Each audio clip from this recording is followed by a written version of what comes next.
Hello guys, welcome back to Vedic vlogs.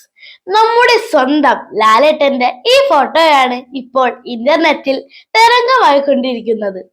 ചിലർ പറയുന്നു ഇതൊരു AI ജനറേറ്റഡ് ഇമേജ് ആണെന്നും, മറ്റു ചിലർ പറയുന്നു ഇത് മോഹൻലാലിന്റെ ഒരു അപ്കമിങ് മൂവിയിലെ ലുക്കാണെന്നും.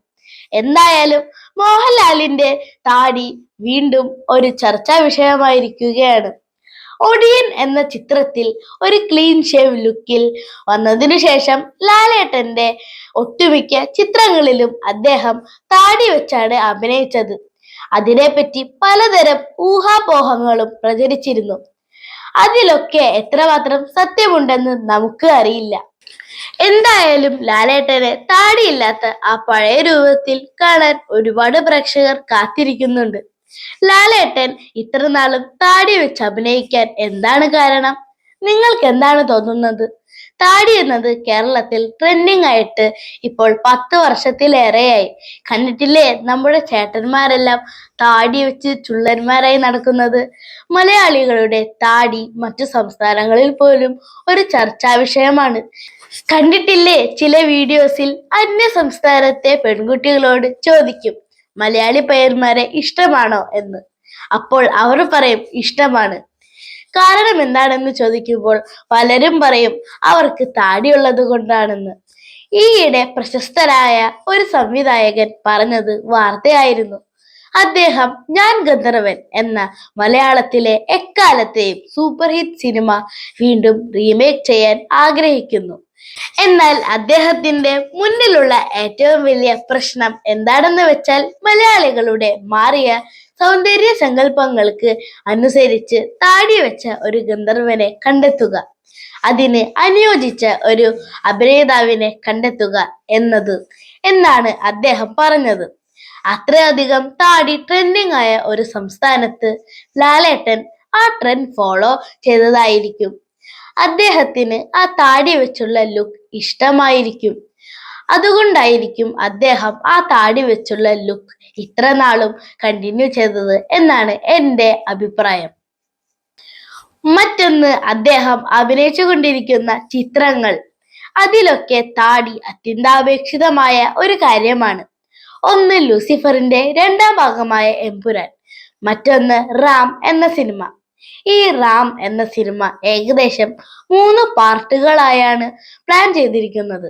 അതിലെ ഏകദേശം 2 പാർട്ടിന്റെയോളം ഷൂട്ടിംഗ് കഴിഞ്ഞ ഒരു 3-4 വർഷമായി കണ്ടിന്യൂ ചെയ്യാണ്.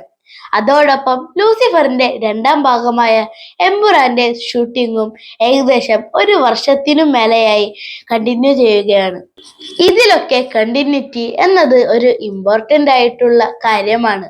ആ കണ്ടിന്യൂറ്റി കീപ്പ് ചെയ്യുന്നതിന് വേണ്ടിയായിരിക്കണം അദ്ദേഹം തൻ്റെ താടി എടുക്കാത്തത് എന്നാണ് എനിക്ക് തോന്നുന്നത്. ചിലർക്ക് ലാലേട്ടന്റെ താടി വെച്ചുള്ള ലുക്ക് വളരെ ഇഷ്ടമാണ്. എന്നാൽ മറ്റു ചിലർക്ക് ഇപ്പോൾ കുറച്ച് നാളായില്ലേ താടി വെച്ച് അഭിനയിക്കുന്നത്, ഇനി വീണ്ടും ആ പഴയ ലുക്കിൽ കാണണമെന്ന് ആഗ്രഹമുള്ളവരുമുണ്ട്. പക്ഷേ വരുന്ന ന്യൂസുകളെല്ലാം നോക്കിയാൽ മോഹൻലാലിനെ അദ്ദേഹത്തിന്റെ ആ പഴയ ലുക്കിൽ കാണാൻ ആഗ്രഹിക്കുന്നവർക്ക് സന്തോഷിക്കാനുള്ള വകുപ്പുകളാണ് കാണുന്നത്. കാരണം മലയാളത്തിലെ എക്കാലത്തെ വലിയ സൂപ്പർ ഹിറ്റ് സംവിധായകൻ സത്യൻ അന്തിക്കാട് മോഹൻലാലിനോടൊപ്പം ചേർന്ന് ഹൃദയപൂർവ്വം എന്ന ഒരു സിനിമ ചെയ്തുകൊണ്ടിരിക്കുകയാണ്. ആ ചിത്രത്തിലേത് എന്ന് പറഞ്ഞാണ് ഈ ലുക്ക് ഇപ്പോൾ പുറത്തു വന്നിരിക്കുന്നത്. ചിലർ പറയുന്നു തരുൺ മൂർത്തിയോടൊപ്പമുള്ള തുടരും എന്ന സിനിമയിലെ ഒരു ലുക്കാണ് എന്നാണ്. എന്തായാലും മോഹൻലാലിനെ ആ ലുക്കിൽ കാണാൻ ആഗ്രഹിക്കുന്നവർക്ക് ഇനി അധിക കാലം കാത്തിരിക്കേണ്ടി വരില്ല. മാത്രമല്ല അദ്ദേഹത്തിന്റെ തടിയെ പറ്റിയുള്ള പല ഊഹാപോഹങ്ങളും ഈ ചിത്രങ്ങൾ പുറത്തിറങ്ങുന്നതോടെ അവസാനിക്കും എന്നാണ് എനിക്ക് തോന്നുന്നത്.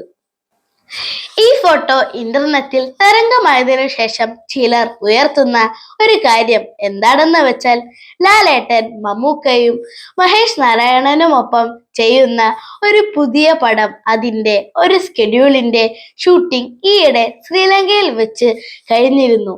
അതിൽ അദ്ദേഹം താടി വെച്ചാണ് അഭിനയിക്കുന്നത്.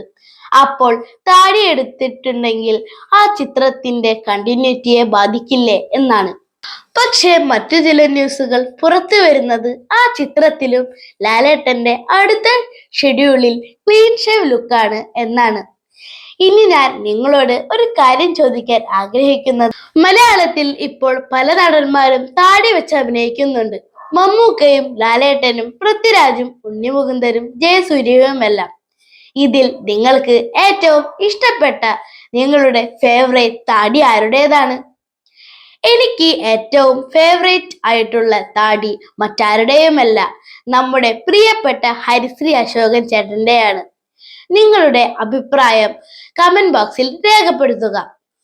വീണ്ടും ഒരു കുട്ടി തോട്ടുമായി നിങ്ങളുടെ മുമ്പിൽ എത്തിച്ചേരുന്നവരെ this is Vedik Thimal signing off. Bye by.